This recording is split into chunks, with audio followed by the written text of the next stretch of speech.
এই গরমে ঠান্ডা ঠান্ডা কুলফি আইসক্রিম নিয়ে চলে আসলাম। হ্যালো এভরিওয়ান, আসসালামু আলাইকুম। আমি Azadi, welcome back to my channel.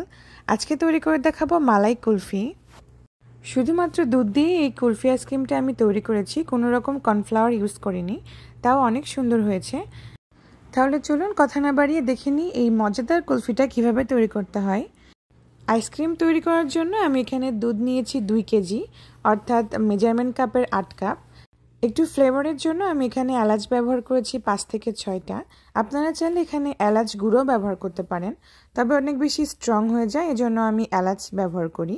এখন অনবরত নেড়ে চেড়ে আমি দুধটাকে 1 কেজি করে নেব, অর্থাৎ 2 কেজি দুধ 1 কেজি করে নিতে হবে।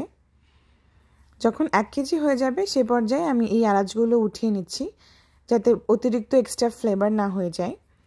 এখন আমি কিছু ইনগ্রিডিয়েন্টস অ্যাড করছি। দিয়ে দিলাম 1/3 কাপ গুঁড়া দুধ।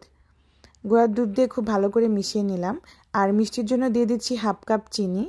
চিনিটা দেওয়ার পরে আবার খুব ভালো করে মিশিয়ে নিচ্ছি। এখন দিয়ে দেবো আমি কাজু বাদামের গুঁড়া। আপনারা চাইলে এখানে কাজু বাদামের পেস্টও ব্যবহার করতে পারেন, বা অন্য যে কোনো বাদাম ব্যবহার করতে পারেন, তবে বাদামটা দিলে এই ফ্লেভারটা অনেক বেশি ভালো হয়।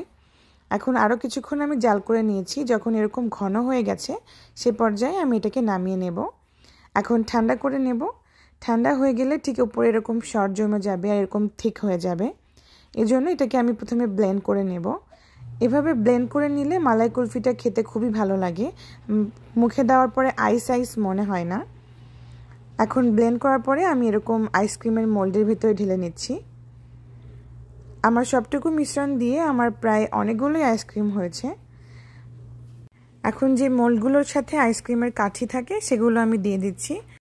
আর অন্যটাতে আমি এখানে ব্যবহার করব কাঠের কাঠি, যেটা দেখতে একদম দোকানের মতো মনে হয়। এখন এটা দেওয়ার জন্য আমি প্রথমে ফয়েল দিয়ে এটাকে আটকে নিলাম। এখন মাঝখানে আমি এরকম ছুরি দিয়ে একটু কেটে নিলাম যাতে কাঠি ঢোকানো যায়। এখন সবগুলো কাঠি ভাবে দিয়ে দেব। আর এটাকে আমি ফ্রিজে রেখে দেব প্রায় সারা রাতের জন্য। আর সকালবেলা আমি সার্ভ করব। মিনিমাম এটাকে 12 থেকে 14 ঘন্টা ফ্রিজে রাখবেন, তাহলে অনেক ভালো মতো সেট হয়ে যাবে। আর আইসক্রিমের মোল্ড থেকে বের করার আগে অবশ্যই এরকম হাত দিয়ে একটু ঘুরিয়ে নেবেন বা একটু পানিতে ডিপ করে নেবেন। 30 সেকেন্ড মতো নর্মাল পানিতে ডিপ করে নিলে মোল্ড থেকে সহজেই বেরিয়ে আসবে।